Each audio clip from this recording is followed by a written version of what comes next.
করে ফেসবুকে যারা আছেন, ছেলে হোক আর মেয়ে হোক, পুরুষ হোক আর মহিলা হোক, ফ্রেন্ড লিস্টে যদি আপনি ছেলে হন তাহলে কোনো মেয়েকে অযথা সালাম দিতে যাবেন না।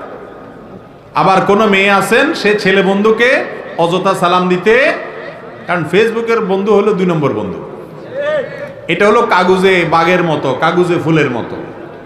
নিজের বাপমার খোঁজ খবর নাই, ফুফু চাচা চাচাতো ভাই বোনের খোঁজ খবর নাই, আত্মীয় স্বজন যাদের সাথে সম্পর্ক রক্ষা করা ফরজ সেখানে খোঁজ খবর নাই, জীবনে কথা বলার টাইম নেই আপনার, আর সেখানে আপনার 5000 বন্ধু, 5000 বন্ধু, সব ফেক বন্ধু। 5000 লোকের হক আদায় করা সোজা কাজ নাকি? তো এগুলা করতে যাবেন না।